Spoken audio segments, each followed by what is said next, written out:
All right, what's going on, guys? So we're just going to do a quick little market overview, a webinar in the Discord here on a Friday night. Um, just because I feel like I was just talking with the Discord about this, I feel like that this is a time where I think I can get across a lot more valuable lessons to learn, just because it's a time where my trading can get a little shaky, and it's like there's not a lot of opportunity, and it's easy to get toasted in an environment like this, right? Like I've said, I sound like a broken record. We've had the window of weakness. What that window of weakness is it's after whenever you lead into the holiday season. It is the 2 week period after an OPEX, whenever those flows expire, and Vanna Charm aren't going to be taking as much of an effect within the market until those flows return, right? So that would be into obviously November, end of month flows, new month, new flows, and obviously we would have a lot more volatility and opportunity on the table to trade with, right? Because that's what brings us profitability, right? And when you're sitting through the chop, you're sitting through the indecisive environments, then that's whenever shit can get really bad really quick. And I feel like a lot of people blew their accounts this week. If you guys didn't have the greatest week, by all means, is it not a big deal? Obviously, getting toasted is a little bit, I would say, unacceptable, just because we've known that the market conditions aren't going to be good. And that's also what's very valuable about the knowledge that I do have in the OPEX windows. Is I feel like that this is a time where a lot of people aren't very aware of what's going on in the market. They're not very aware of how volatility is going to compress. They're not very aware of how you need a lot of volatility, and you need a clear directional read from a daily standpoint to be able to hit very high risk to reward trades, right? And with options, that could get even more and more and more dangerous, right? So first off, I want to go into QQQ, because I feel like QQQ is honestly the best trade in the biggest of the opportunities throughout the past into the window of weakness, right? So this was our first established NWOG, right? And I always like to talk about preliminary distribution. So if we label a schematic down here as far as distribution goes, and you have, let's just say, a gap above you, right? And the gap is this large. It's, say, I'm just using a basic example here. It doesn't have to be anything perfect. Say the gap is from 364 to 372. So we have roughly an $8-9 gap here, right? So whenever you're looking at this kind of price action that's creeping back up into those gaps, and then you're getting the initial failure, that would be considered your potential preliminary distribution happening, right? And we were creeping our way higher right into that window of weakness, where we're filling the top of the gap and we're pushing into the window of weakness, right? It's almost like the technicals are aligning perfectly with the flows and the shutdown of Vanna Charm, and that is just a beautiful opportunity to start thinking about leaning short from an ETF perspective, because I feel like having the whole exposure to the overall tech market in a window like this is better than picking apart each and every little individual tech setup. When you look at the charts from an equity standpoint, I don't think that there's really truly any clean chart anywhere within tech. Obviously, Apple has been a really nice short post-structured development after the previous failure, the failure of the previous all-time high, which is over here, that was established on July 15th. And then obviously from there, this got news, and then it kind of facilitated price down into these little tiny irrelevant gaps, right? And I mean, that's been a really nice trade. You take a look over at something like NVIDIA. I tried to short this on this day over here, and I never got the candle print that I would really like to see. And I did know that we had a bull gap above us to fill. So basically, I would rather have exposure to the general market than I would just one individual setup, because we don't necessarily know, and we can't really pick apart which equity is really going to sell, right? Obviously, we had a really clean short side idea over here. If anybody tuned into my streams or into some of my charting sessions on Twitter, we did have a very nice opportunity for a meta short, and it was a very quick shift in structure. But basically, as far as the equity market goes, there was not a lot of different charts that we could really pinpoint and find a directional read on. So I'd rather have exposure to the general ETF and be able to risk off of those gaps and off of the NWOG that we had leading into the window of of weakness. Now, this was the week of OPEX, right? So you could start to see the second wave of distribution happen at a new high, because I talked about how the preliminary distribution was starting within the midst of the gap. However, the whole entire gap was not filled, as you guys can see over here, right? Like, you are always getting these left behind bear gaps where you're pushing your way higher. Obviously, there's a lot of shorts underwater over here whenever dealers are hedging very, very, very fast, and almost in a way where you're going to get a move like butter higher. And then whenever you push up into the top of these gaps, it's not always going to be a picture perfect rejection off of the opening or the closing print of the gap, right? It would be more and less just you could start to see the distribution happening and the healthy digestion as far as a short side trade would go. And that's what we got exactly for this week as well. However, the move wasn't really there as much. So whenever we go into intraday price action, we think about data sets. We break down each and every single day, data set by data set by data set, because we all know that data sets can move price in a different way, right? And it could develop a range. It could develop, obviously, volatility for a gap up the next following day or a gap down the next following day. And we had a lot of data sets that were coming in where you were getting the micro distribution after this breakaway gap, and everything was just slicing down to the bottom of the macro gap, which would be the bottom of 488.28, right? Now, we did have some unfilled gaps beneath us. However, you don't necessarily want to take a look at this and say, oh, yeah, this is just going to reject the top of the NWOG, and then it's eventually going to sell all the way down into the bottom gaps beneath us. No, that's not necessarily the case, guys, because you have to also remember it takes a lot of liquidity to be able to generate such a sell that pushes us down into 482 and down into 471. And institutions, what they like to do is they like to obviously push price higher, build fake outs, build these campaigns that almost look like we're going to get a blow off top. And then what they do is that is then what we would call the UTAD, or just any sort of fake out, right? So we have our upper extremes up here off the bottom of the NWOG, our lower extremes down here off of like the macro gap. And this is all a range that's basically fighting for the gap, right? So we had this previous high. That was the initial preliminary distribution that was starting off of that area, and then we never got a full fill of the gap, and we kind of pushed our way lower. And another thing that I really like to talk about is whenever you have a lot of liquidity beneath you and you push your way higher on low volume, and you have a lot of liquidity sitting here off of like 478.30, and then you're filling the entirety of the gap, then you start getting the top heavy distribution looks as far as the daily and hourly chart go. Now that's whenever you can start looking for enough of a seller to be able to sell off of this range, meaning you have the UTAD, you have the structure development after the UTAD to the point where that is enough liquidity generated and enough orders transacted within this range right here to be able to then do something like this, where you push down, maybe you push to the bottom, you get some lower high off of discounted put premiums on like a micro scale, and then you push all the way down into 482, and then eventually down into the bigger levels down here off of 478. Maybe you want to sweep that level or just push all the way down to the bottom of the gap. That's why I'm still short QQQ, and that's why I'm planning on squeezing out a little bit more of a short that I can within this 2-week window that started this week. Okay, so the few times that I shorted this one, guys, was basically just intraday trading.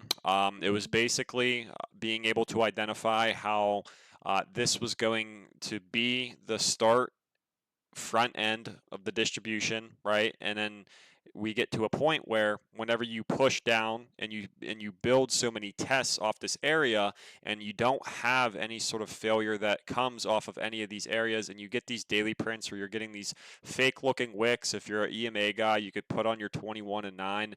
Typically what some people like to do is, obviously this would be a spot from a discounted range if you're looking at the recent range right off of the 618, and that looks like a beautiful trap that successfully closed over the top, right? So I had to de-risk a lot of this, and I had to obviously take a lot of profits on this candle. I didn't really like the wick.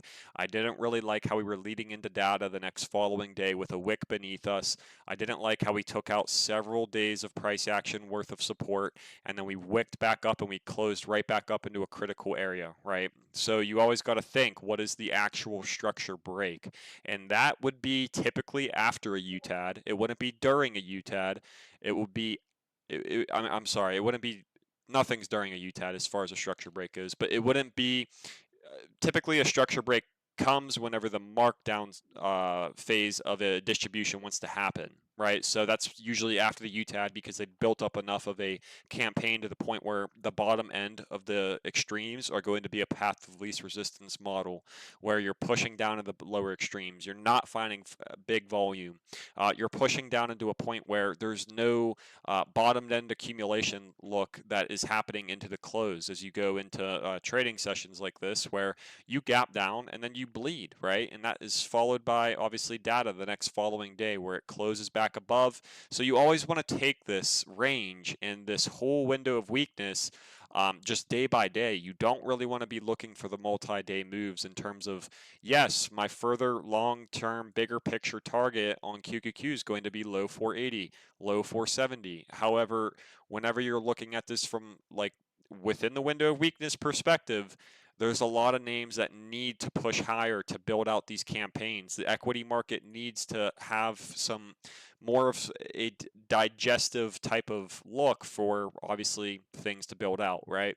So we go into QQQ. This was my initial short over here, and the very first short that I actually took, which was basically data reaccumulate into Thursday. That was to the top of the NWOG, and the NWOG is always going to be respective territory, especially if you obviously sell right through it on very distributive looking candles, right? I mean, this is a disgusting looking candle here, guys, where you make an overnight gap into the next following trading week open. This is OPEX week, and then we could start being able to find out how the market is kind of building a campaign for sell side, and that's on OPEX week. That's not necessarily in the window of weakness. So you're not going to see maybe any sort of crazy markdown.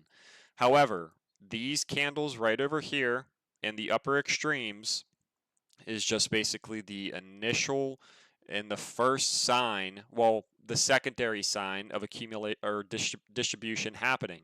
So, do we want to take this as far as okay, yeah, we fill the gap, we fail, and then we pop higher, we start to look like we're getting these lower highs, and then we chop throughout OPEX, we sell the next following day, and then we close back up above into the range.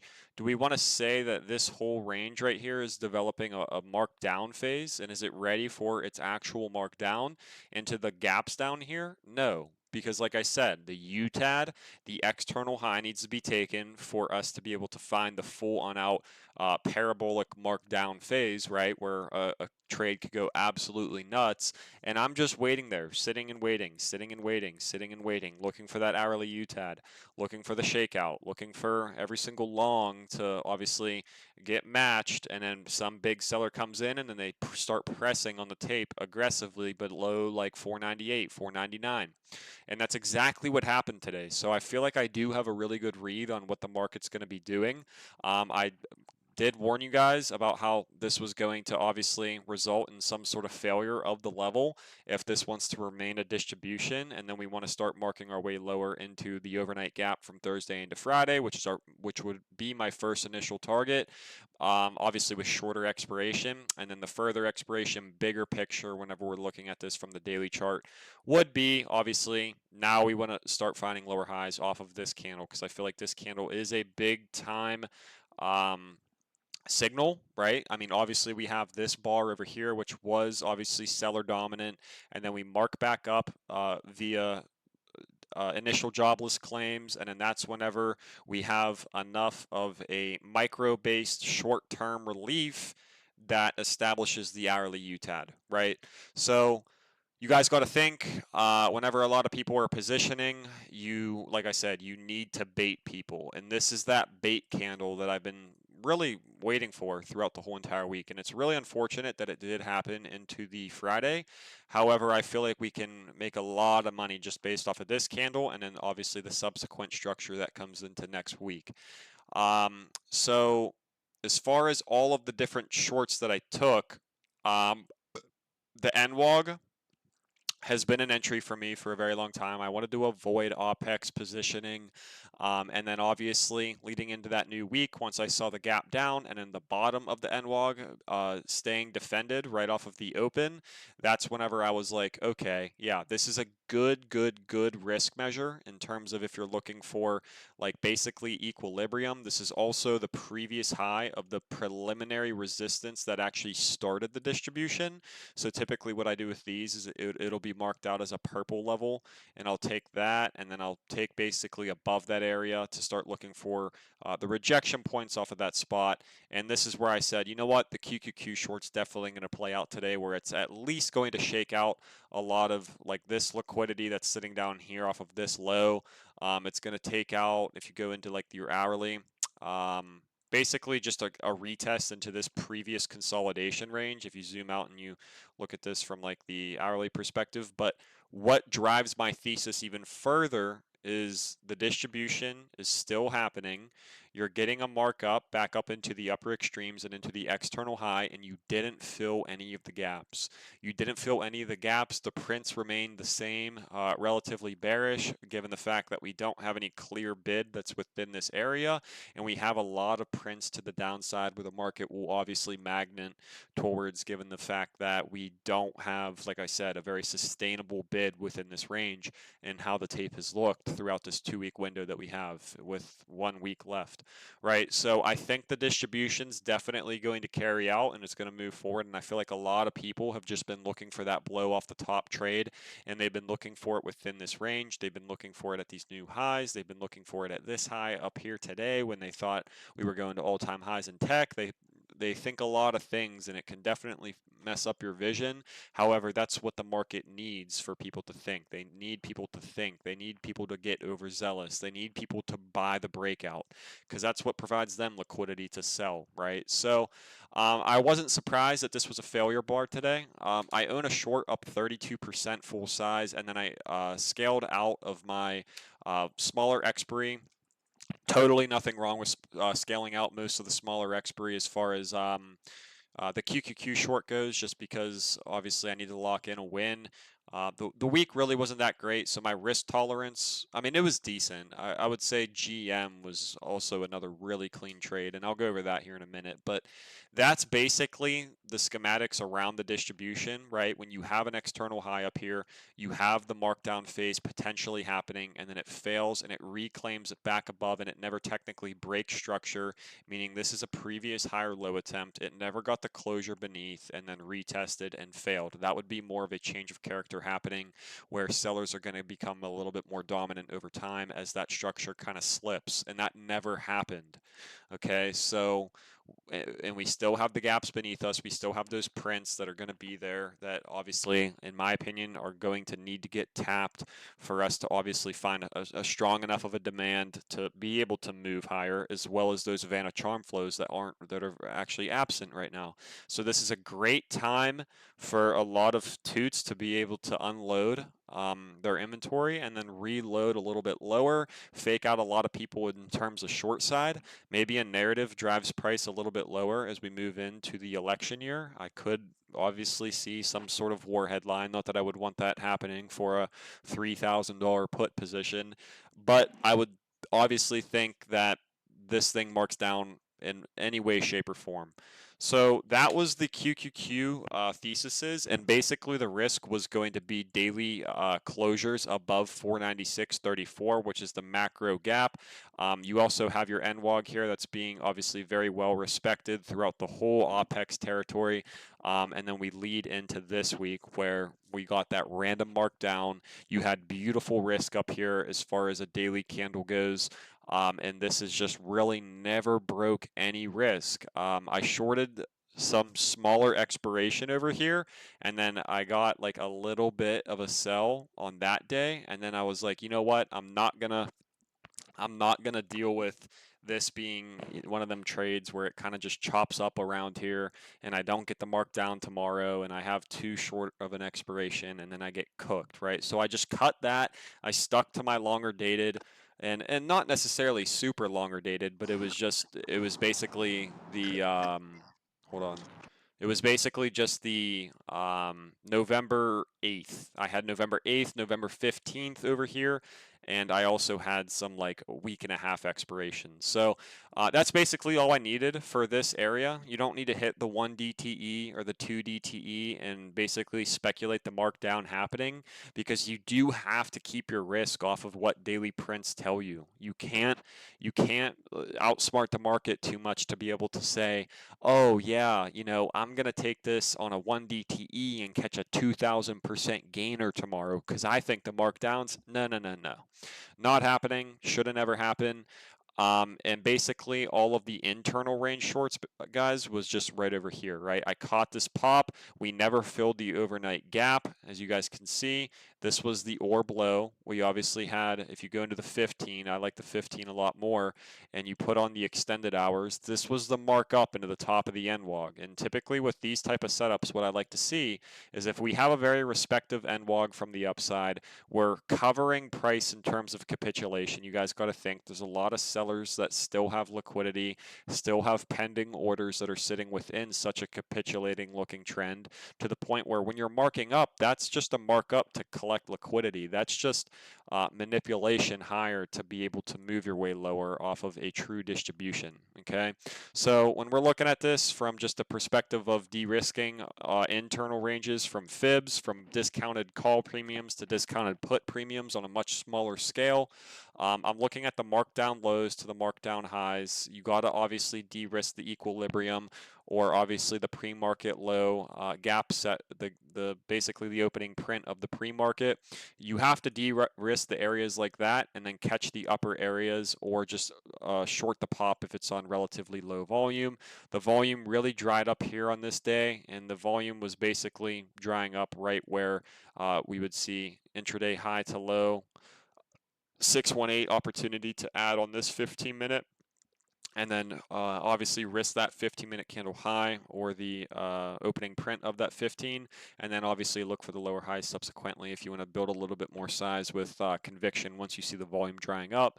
And then this was also another really, really, really nice trade opportunity that I caught on just basically a small little fade of 495 down into 491.50. So not anything too crazy there. $3.50 fade there. I mean, it was basically just a base hit, but base hits are are essentially all you really need for the environment that we're in right now. Because like I said, window of weakness, you have your external highs, you know that this is distribution potentially, but you also have to really conclude to yourself, does a window of weakness necessarily mean the market is going to mark down in such a quick fashion where you get this immediate capitulation that goes and tests these prints down here?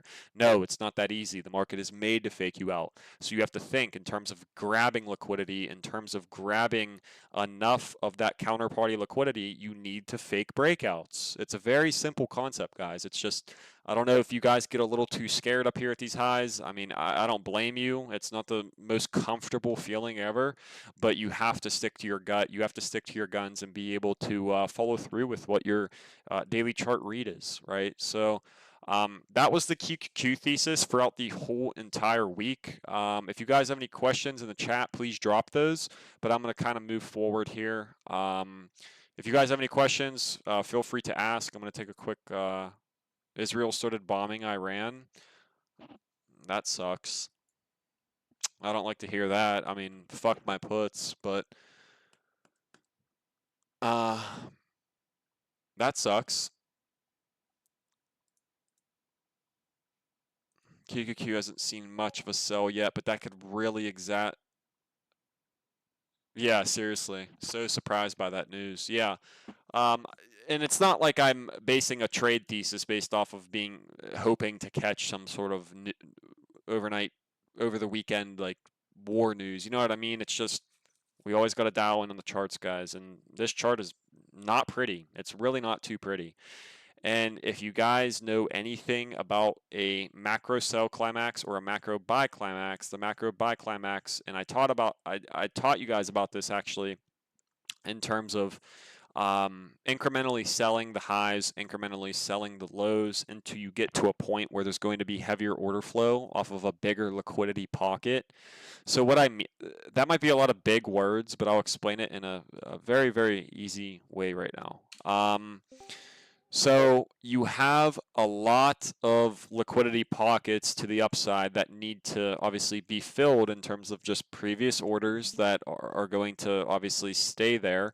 They're going to stick to a range, right? And that's just basically where where people are finding a fair value sell or a fair value buy, right? Because it's a gap where obviously someone big was previously selling at, so we can then go on to speculate and think that that area of the chart is an area where you're going to get increase in size as far as a seller goes, or an increase in size as far as a buyer goes. If it's a bull gap to the downside, right? That's why I think the market's going to go like this, boom, fill the gap, fake people out, break down, break structure, fill that gap, maybe get a little pop, another lower high, and then it's going to obviously go all the way down to take out this liquidity here and eventually fill the bull gap beneath us. And then I think that can start a reaccumulation.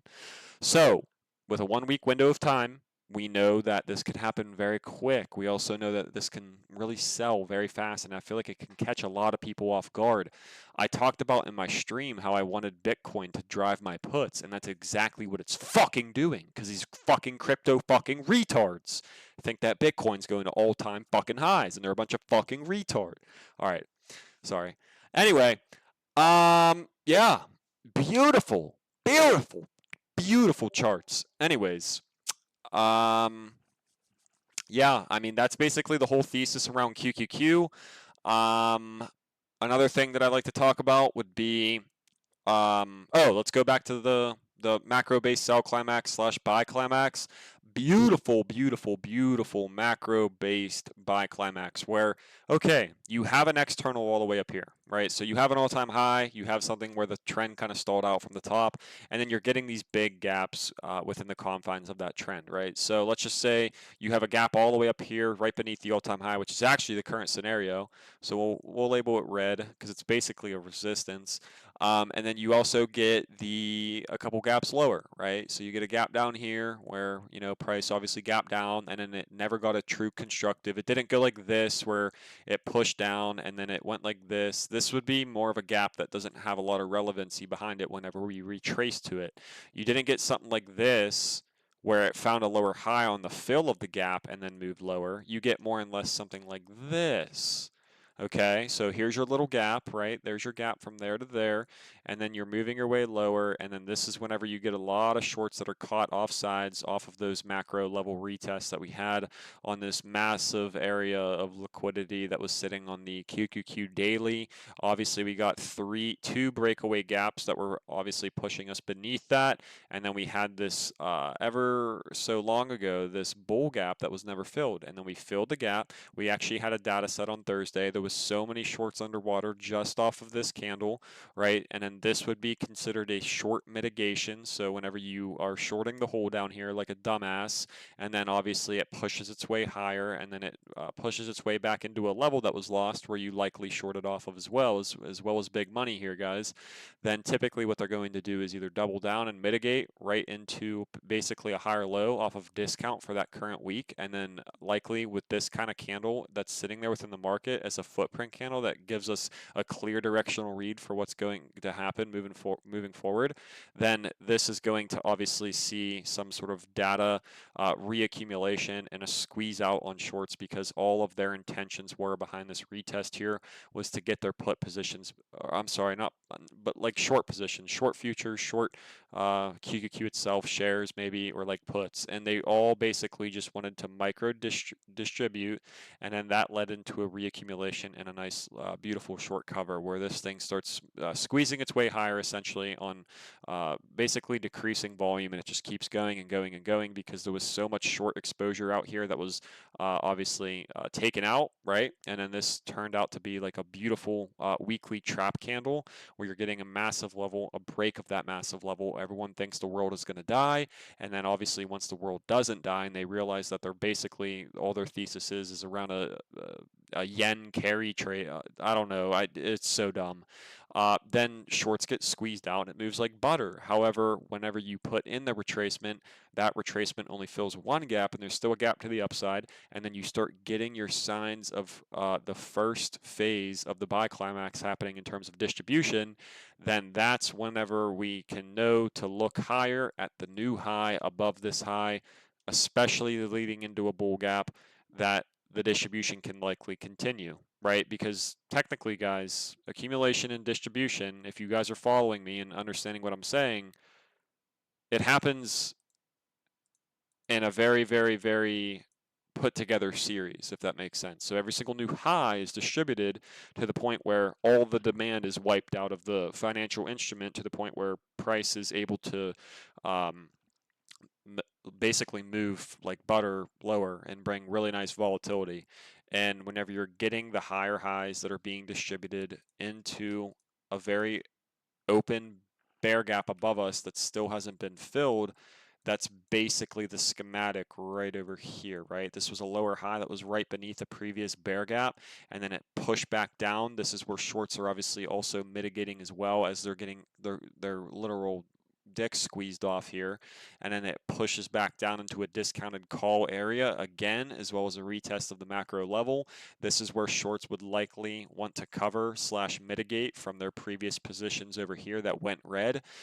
Maybe they're getting out at profits here, and then that's whenever you get another squeeze, right? And oftentimes, all of these little retests, up here in these lower highs, all of these little retests over here and these really nice bullish retests where you're getting these beautiful candles on such heavy significant volume align with flow periods. However, whenever you go to make a new high, you want to see if that sign of distribution is happening again, and you want to see if price breaks away, leaving a lot of liquidity beneath us to then obviously act as a magnet moving forward once the distribution is basically fully complete, right? So whenever we go back down and we take a look at the schematic down here where you're getting these higher highs that are being distributed and it's into the top of a bull gap. So it's basically something like this, right? And then you get a big rip, and then maybe you get slight mitigation and you leave a gap above you unfilled, and then it pushes back and it finds a change in hands for the short time being. And basically what it is it's a battle of distribution at the higher highs and it's a battle of accumulation at the higher lows, right? So you make a new high, you get another wave of distribution where it pulls back and it makes a new low and it makes a higher low. Then it makes a new high and it fills the gap.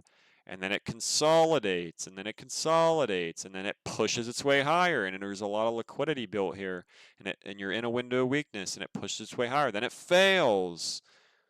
I think something like that comes because you're getting the incremental distribution happening at each and every single higher high. The first initial wave of the distribution actually started beneath a bear gap, as you guys can see all the way from over here. This is beneath a bear gap. Well, I didn't draw this right. Disregard this gap over here, but we'll just pretend it's a one gap situation here, even though this is two.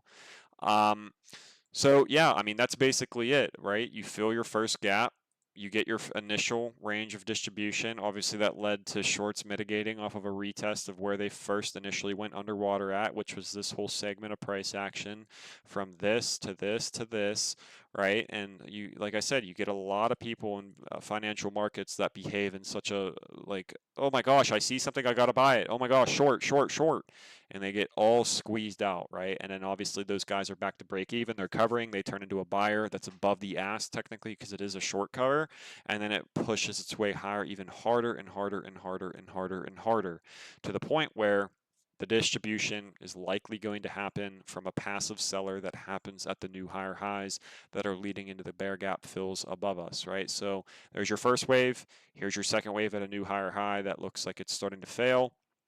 Obviously, we built enough liquidity and we basically based off of where the previous gap was, right? So this was the previous gap, and we held that as a progression zone to be able to move our way higher and pivot our way higher.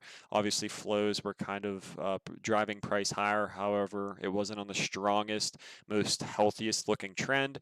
And as you guys can see, a seller was playing relatively passive within this area to the point where we get to the top of the gap, and then you start getting the large spread bear candles where it's like, okay, this is either the markdown phase or everything completely fails and we blow off the top. And I'm leaning towards a distribution. So I think it marks down a little bit tomorrow. Could it be just basically to the bottom of the range again? It totally could, but that's still a very good risk to reward. Like, do I need to hold my puts into the point where I have to be able to get a fill at 471.44? No, I don't, because I don't think that selling can exacerbate itself that much to the point where we mark down that hard and we start cracking structure from a macro standpoint. You guys got to think this is all structure that's holding up relatively well, and it's already trying to put in that structure. So if we're cracking it for the time being and we're moving our way down, I don't think that we have to necessarily take out all of these ranges where our previous higher lows are put into place at. Do I think it could definitely happen? 150%, but am I only going to let profit rules do that work instead of my full-size trades? 150%, right? That's the whole point behind finding the structure development after a UTAD, after a shakeout candle or a liquidation candle, where you're getting a lot of buys that are matched and enough buys that are matched to be able to complete a distribution phase that's ready for the markdown, right? You always have to be able to find the fake out is basically all it really is in a nutshell. So that's basically all I've been looking for all week. I've known that distribution is happening in this range. I do think I'm correct. I do think we mark down next week. Am I going to hold a bias to the equity market and try and outsmart equity by equity? No. Did I take a little base hit like a bitch today on Apple? Yes. Is that okay? Yes. Do I need to trade 0 DTEs there? No. I was trading earnings contracts, and this was just a beautiful daily level retest where you're filling, like I just talked about from over here. What is the concept that I just talked about over here in terms of what's this? Well, why did I take this short, right, in this day? And why did I short the pop here? Does anybody know? And it's a very similar thesis over here to Apple. So why did I short this? What was the point behind this? Why did I short that? And then why did I short Apple today? For just a slight little cool off trade. I still have some size there, but why? Why? Does anybody know?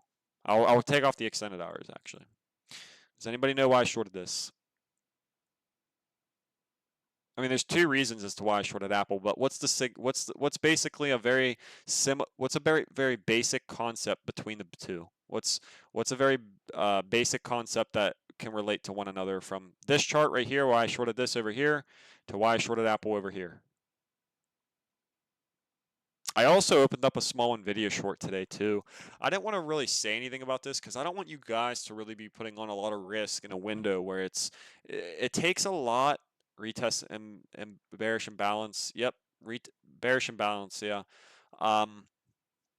So yeah, guys. I mean, it's just simple structure and price moving higher to collect liquidity within such heavy capitulation bars. So you go over to something like Apple. It was in discount, yeah. You guys can't get too worried about a markup. I called this for everybody, actually. Like well before all of it happened and when it happened.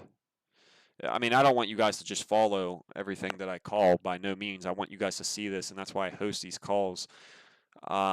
But I feel like maybe you're sometimes wondering why I'm seeing these things. I post them on Twitter though as well. I basically was talking about how we were going to see the momentum from the NWOG up into the top of the NWOG, and then they're going to redistribute that data, and that's exactly what happened on this day over here. So this was a beautiful, beautiful, beautiful opportunity for obviously a roll if you were able to catch the short from over here, which I actually did do. I caught the short here, here, here, and up here. And then I think I lost one in between that. And I took a couple paper cuts, but it's okay to take the paper cuts because we know that moves from the upper range can push to the bottom of the range. And if you're executing from the upper range, guys, the max your risk can really, really, really be up here is 498. It's 498.83. That's what the max amount of risk can be here. So you have to really start thinking from a quantitative asymmetric risk perspective. 496 into 498.83, that's basically a $2.50 range. And when you're looking at the downside potential that we have with some of these trades, I mean, you're looking at all the way down into 487, right? So that's already basically 488. That's already basically, what would that be? $8 of reward, $3 of risk. $3 of risk, $2.50 of risk max.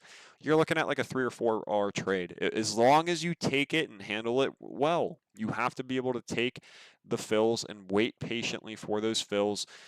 Even this little lower high here is whenever the fills start to get a little bit worse. However, I was just risking the opening print as well as the 496.34 macro gap high, so it wasn't the biggest deal in the world, but just look at it from the perspective of that.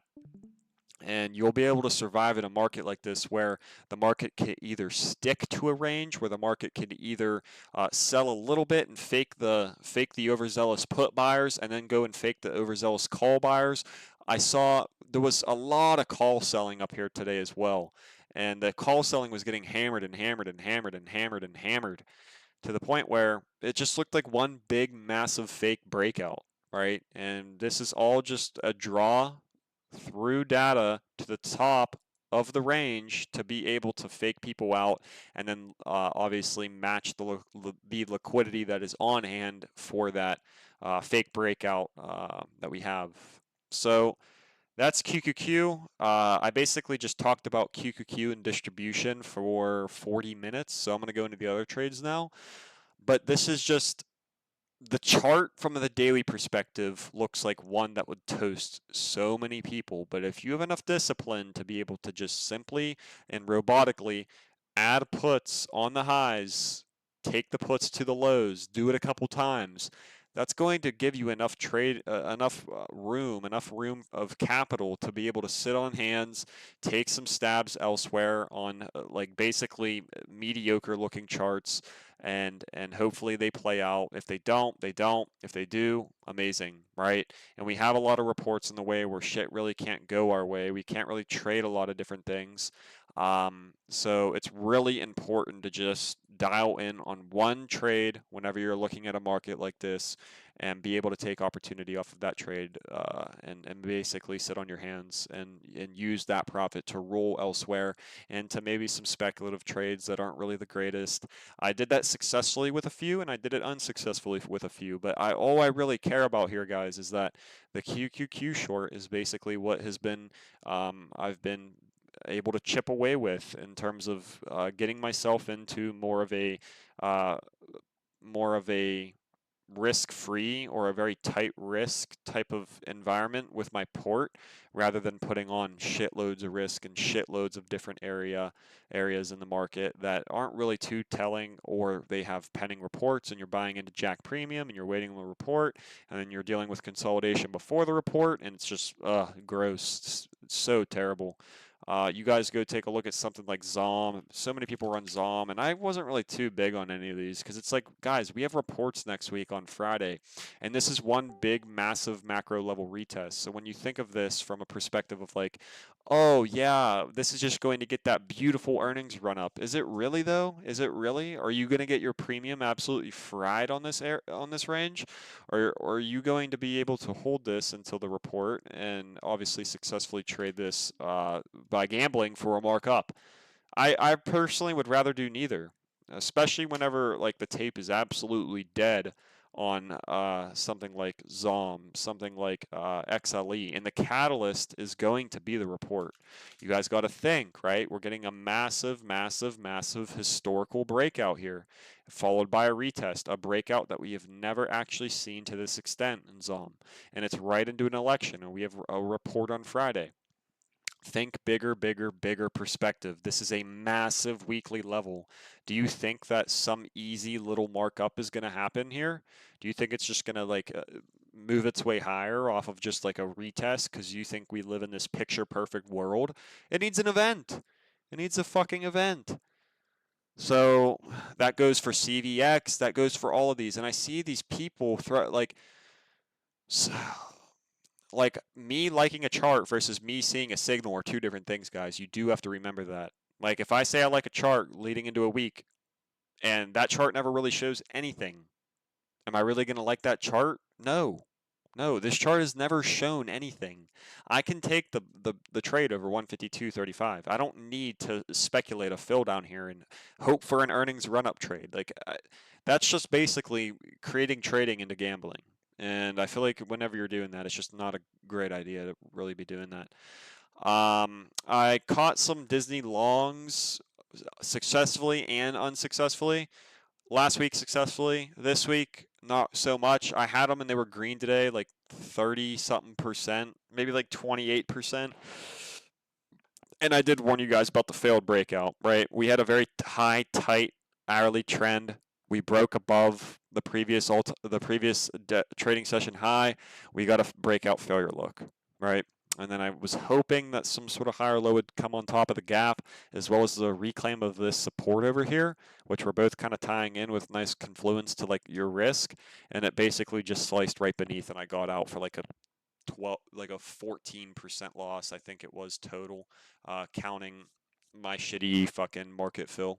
So, yeah, I mean that is what it is. I had the trade over here within this candle. I bought some contracts on the bid on the retest, and then I got a nice little move. I mean, the move wasn't by any means so bad. My cost basis was probably down here. I caught 76 cents, and I wanted to de-risk up into here, and then I just started to look for that higher low. I never got the higher low. Once I noticed that the higher low wasn't there to get, I cut, right? And that's whenever I just ended up taking the loss there. But um, Apple, wait, you guys answered on why I shorted Apple off this level at 233, right?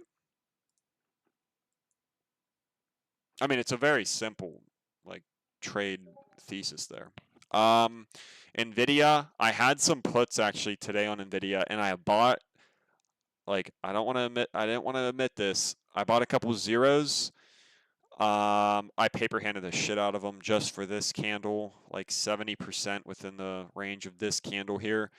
NVDS was getting lit up here, and Nvidia, there was a bid pulling, decreasing size with an ask increasing size on the overnight gap fill, and this is a bear gap, right? And we were pushing our way higher, and the volume started to get really stagnant with almost some sort of bull flag look. This is not a bull flag, guys. This is not a bull flag.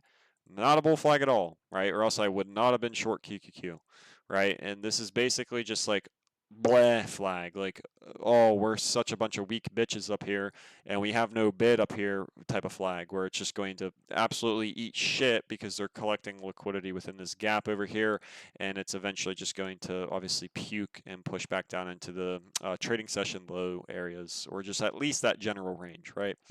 And then that's whenever we basically base the bottom of the gap, or if you want to take a look at it from here, basically just got one big fat retest on the 5 and held it, and then pushed all the way back down into the opening print. That's basically your gap from over there, right? So that's not no bull gap up there. I don't want anyone to think that way or feel that way. Like, I don't know what your thesis would be here. It's at a previous gap down area, as well as at a new all-time high, and that new all-time high that is being established ever since however many days of trading. This is a very nice picture of what is price covered over time. You guys got to think, if there's no big seller or a distribution was already completed into a markdown, into a gap down here, which is a successful distribution, into a change of hands, right, into a structure developing where you're getting now higher lows after the full distribution is completed, into a bull side imbalance like this gap down here, as well as the retest. Then whenever you push your way higher, and then you start seeing the preliminary ranges of distribution happening, and then you push up into a new high, and then it sells again, and then it's pushing its way higher, and then it starts getting real stagnant off of where the new all-time high is created. Then that's whenever I'm like, oh yeah, okay, this is consolidating up here, really low volume, and then we get one candle here that's increase on volume, and it's like a disgusting looking 5-minute bar. That's whenever I'm like, okay, yeah, this is selling. So that was a nice little confluence over there to the QQQ short, but my biggest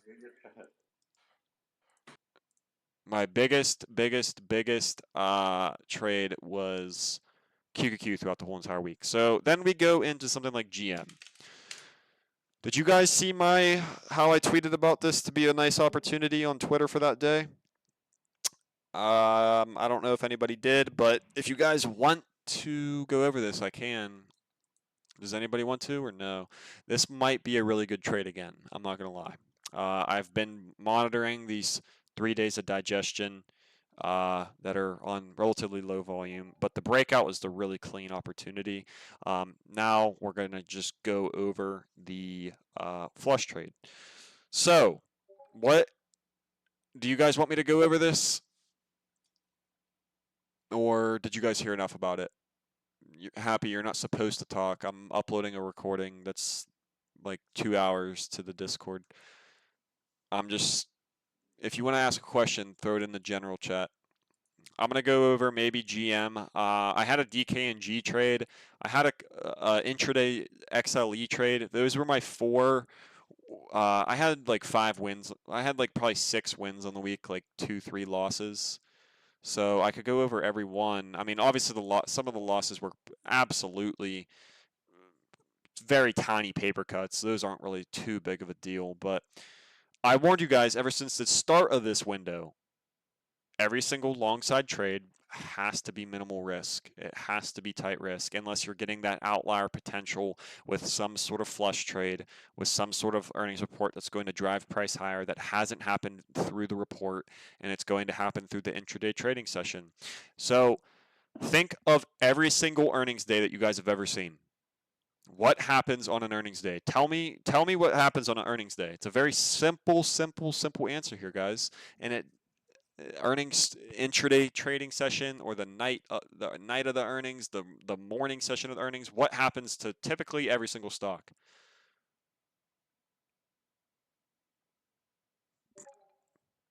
Volatility increases. Thank you. Very simple answer. So, whenever you don't get the direction based off of on an earnings report, right, and it's in a very critical area, and it seems like volatility can happen, and volatility isn't happening, we're at a big time breakout level here, and we already have our spring down here. We already have our higher lows. We already have our pushes up to the upper extremes, with likely a seller really diminishing. That's kind of has been sitting all the way up here. And what is likely going to happen with an opening print above a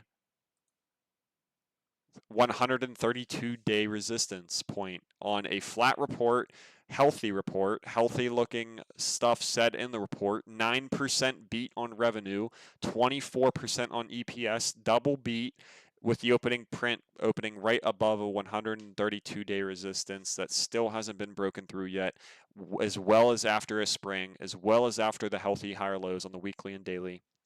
What is likely going to happen once we get that first initial opening print that's above the breakout level?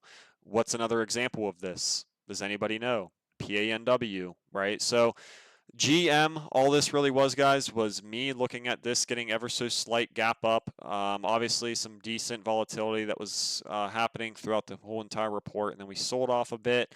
Then we basically recovered right back up into that territory, and we opened above the level that I had of interest. So I bought calls off the open. I bought them on the fucking ask. I don't give a shit, dude. I do not care. Like, I just don't care. Like, I am buying the ask here, and I am taking this thing for a fucking 10% 8% intraday ripper, and that's exactly what happened, right? Even if you're catching the next candle here, 6% on GM, bro. Are you serious? Like, do you know how much that pays? So that's a very basic explanation. The report is a liquidity driving type of event. You're going to get orders up here. You're going to get a lot of decision making from a trader up here. You're going to get shorts covering. You're going to get people selling. You're going to get bigger buyers that are munching up the people selling that are the paper handing pussies that are selling on this little pop on the earnings, right? On this little 3% baby pop, right? So you have the liquidity. So if you're an institution and you have the liquidity as far as a seller goes, and you want to further accumulate and be an absolute degen and break this thing out, they're going to break it out, right? Because the report always brings volatility, even if the actual morning session is relatively flat. The report is still going to bring volatility from whenever that report happens to the following intraday trading session. Go take a look at every single report ever. Go take a look at MMM. This is another really nice trade. Look at this. Fucking gaps up and then finds the next following 4 intraday trading days of 11% drawdown. That is massive for MMM. Look at this day over here, right? I mean, obviously this is probably going past what the flush opportunity was able to do here, but this is still intraday wise 12% move, right? So it's okay to take some of these trades that look like they're at very critical levels where volatility can really, really, really increase, right? And MMM was another one that was building up this beautiful accumulation down here, right? So whenever you're popping back above and you're breaking through like these previous lower highs and you're opening above them and you're pivoting off of them, like you can get very nice volatility. It's just that this gapped up a little too much, right? But we have very defined risk on the GM chart, right? I mean, you can risk the opening print and basically buy calls and look away and just watch the breakout. If you go over to something like PANW, this is a beautiful example as well on a flush trade that I took over here on a weekly level. And as you guys can see, we have got ever so slight opening print above that. And this is also a nice little flush trade here for an opportunity to go fill the top of the bear gap over here. And that is another example of a beautiful flush trade. And then subsequently, you get your lower highs, you get your digestion, and then basically from low to highs of this trend was a double bottom off of equilibrium. That's why I was all over PANW as well. But the flush trade itself was very, very, very nice. I mean, you're looking at this from a gap of only 1.5%, but it's over a massive, massive, massive level that has been multi-week resistance from a weekly perspective. And this was also a very nice undercut candle over here that probably caught a lot of traders off sides with a nice little gap down followed by beautiful recovery and closes of the gaps, and then they get squeezed out, and then that report basically just allows them to get squeezed out a little bit more, and we have gaps above us to target. So that was one of the very, very, very clean flush trades that I took. I made 5 figures on this candle, but does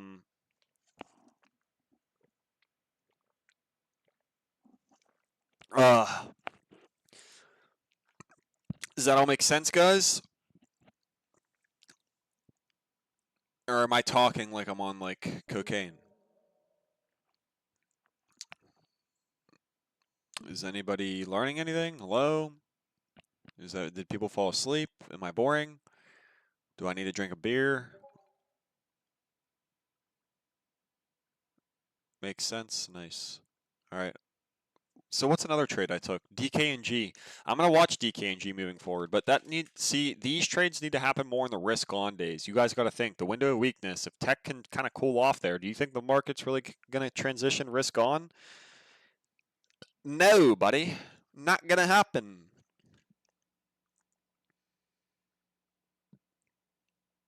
Not going to happen.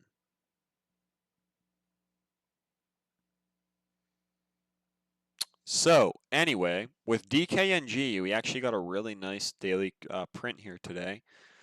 I traded this for an intraday basis type of trade, and I was very clear about what my target was off of the uh, off of the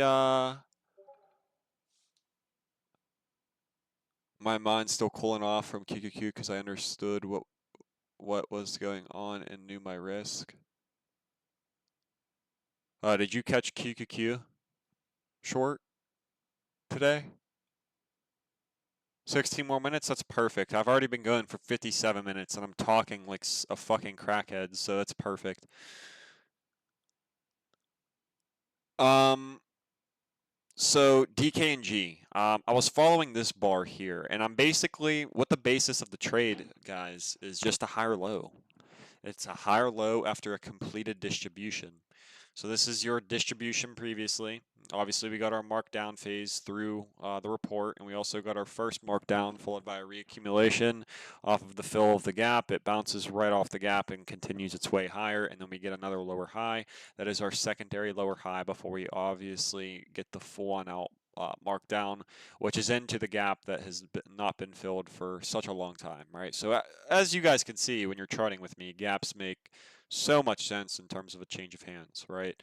So whenever we rip our way back higher, what we would be looking for would be sign of strengths off of the bottoms of the previous lower extremes of the distribution, right? It's a very simple concept here. And basically all you guys really need to do is just take a look at the bigger perspective of what this chart looks like and be able to conclude to yourself that obviously this is a very big weekly level, right? If you go to the weekly, as you guys can see, this is where a previous daily gap was. This is also basically where we had tons of consolidation on the weekly that led to a breakdown before we built up enough of an absorption within this range to be able to break down through the support, and that was actually through earnings as well. And then that's whenever we got our full markdown, followed by the massive footprint that obviously the whole entire market got. We traded a little bit of digestion here on really low volume, and then we got a nice pop on a lot of volume. So I already know the bottom end area of the chart can definitely be an accumulation, right? I just know it could be. This might look like a seller candle. That's a buy candle. It actually got a very nice gap up, followed by obviously a lot of liquidity that still sits within these heavy candles. That's actually your earnings candle. So it's not going to be the prettiest looking candle, but whenever you push higher, there's a lot of ammunition that's used off of that bar, right? You guys got to think there's not infinite sellers and infinite buyers. So when you think about this from like a absorption perspective, there was a lot of people absorbed off of that candle, right? And that's basically just because it's the first initial preliminary test into the earnings bar, into that earnings spread that's on decent volume, right? So you guys also just remember, you got to think, what do we got to think? You know, there's not infinite liquidity, so either that liquidity gets absorbed or it's just matched and it outweighs the demand and then it pushes its way lower. That wasn't the case. I mean, this was basically just an absorption bar, and then it put in a higher low on top of that absorption bar, and then it corrected itself higher and reclaimed the bottom of the range. Now, we pushed our way higher, obviously got some sort of stall at the top of this little trend over here, and now we're pushing our way lower, and we're basically not finding any seller anywhere. Like, this is basically just really drying up. I feel like something's definitely going to happen unless the whole entire general market sells throughout the rest of the window of weakness. But I think from the weekly perspective, this could be building out a really clean change of hands. I would really like some discounted calls, but we do have the earnings report as well. So that's why I was going for the intraday trade on next week expiration. If you take a look from the daily, guys, this is actually November 7th, Thursday, and that's not next week's expiration. So we were cool with just taking an intraday trade, and my basis was off of this candle here, where we actually got a red to green move and a reversal bar followed by a gap up into this like hourly, daily looking resistance over here. And then it pushed its way back lower. And then basically I was just looking for this thing to start holding the previous support that had a failure of a breakdown beneath, because this is an external and there's so many days of price action within that. So whenever you break beneath that and you fail it, then you get a gap up. I'm basically just looking for this thing to pull back into that area, pull back into that territory and hold that. So whenever I was going into smaller time frames, I saw the 4% capitulation right off the open, and I was like, ugh, that is disgusting. That is nasty, right? But we got a really nice close actually above the daily level, right? And there's a lot of support that was technically taken out off of this area, which was basically a smaller time frame spring. If you're looking at this from just the perspective of, oh, okay, yeah, you have all of this liquidity built that is within the confines of an external low on the hourly, then it pushes beneath that and rips its way back higher on a really nice strong tape and closes as actually a green day above the opening print. You guys can see why we got the next following squeeze out and gap up into 39.35, right? So as we push our way lower, I was basically just looking for a low to be the shakeout and to be where the dominant side was, and then obviously a higher low after that right off of this territory. And this was the candle that I was like, what's the same concept with this candle that I talked about with the QQQ short and with the other short, with the Apple short, except it's not necessarily the same thesis. It's just price needs to move its way higher into these break into these gap downs followed by capitulations that happen immediately. You need to see price pull back into these candles. And I don't like to be that kind of guy that sounds like some ICT nerd, but that's just the dynamics of supply and demand. whenever you capitulate through an area or you just get this nasty sell off of the open, it's just like a big capitulation and it fails at the lows and you just get this big time consolidation at the lows and there's no more supply down here to push it lower. It needs to move its way higher, right? So I was just looking for basically a retest of discounted put premiums, which was right off of 38 and it almost hit it right to a T. And that's whenever I was like, you know what, I'm getting out of this. It was a trade from 37 to 38. I made like 32%.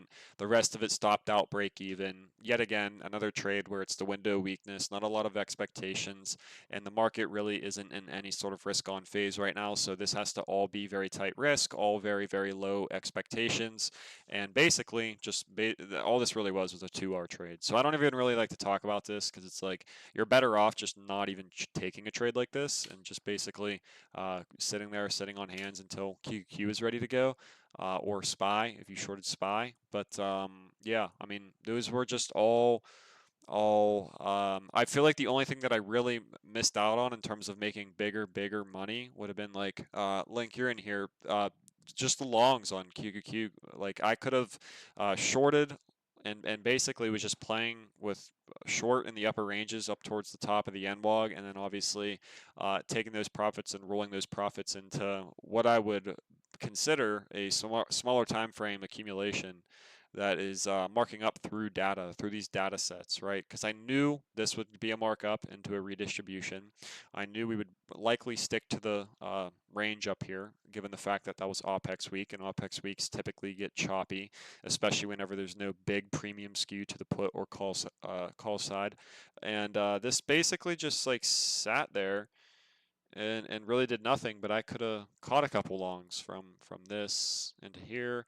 I could have caught some stuff from like over here or on this day into a swing for the UTAD and then re-shorted and used the call profits for a UTAD. So, I mean, I could have put a lot more leverage on the table, but at the same time, I'm more focused on survival and protection of my gains on previous trades that were really nice, rather than obviously putting on a lot of risk to both sides and not really having any sort of guaranteed look, right? Um, but all you guys really have to remember is that consolidation build out markdown phases, stickiness builds out markdown phases, and basically the patient or the people that catch the markdown phases that actually do happen. Like, you know how many people probably got weeded out over here or thought this was a bull flag, instead of being patient and understanding that this was just a fill of a gap, and then it started to trickle beneath the gap and started to fail it, and basically this needed a retest into these breakaway gaps and basically into this short squeeze looking trend. I'm not saying that that necessarily was a short squeeze. I'm just saying like this was basically a squeeze out trade, right? Where you're having dealers obviously hedging through for the downside with these put premiums being priced towards those COVID levels, and you're getting so much inflow of points to the point of puts to the point where they all get squeezed out and it moves higher and it leaves behind a lot of imbalances within the trend, right? And you're getting people flipping their bias, they're panicking down here, then they're flipping their bias up here, and they're thinking that this is now a bull market, and they're not understanding the laws of supply and demand for this to build out structure and continue its way higher. Same general thing that was happening over here, right? So I think that this is just going to weed out a lot of people. Basically, all people do is just look at like, oh, bull flag, bull flag, bull flag, and then they get absolutely toasted because, like I said, they don't understand what happens for what needs to happen in terms of a healthy, strong, finalized distribution or accumulation and structure that needs to happen for things to see blow off tops like everyone is expecting, right? That's why I think the Nasdaq actually is going to cool off a bit.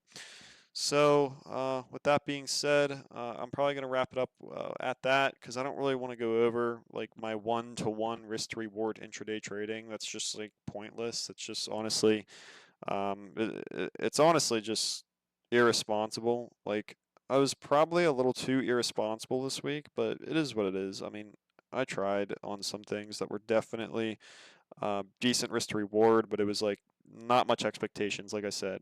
When you're putting your money towards calls that are in a risk-on sector, and the market's going risk-on in terms of just tech, not let alone growth, then you can't have a lot of high expectations, right? I mean, you had so many people that were over into like the AFRM. You had some people that were into some of these other names where they've just been getting absolutely murdered.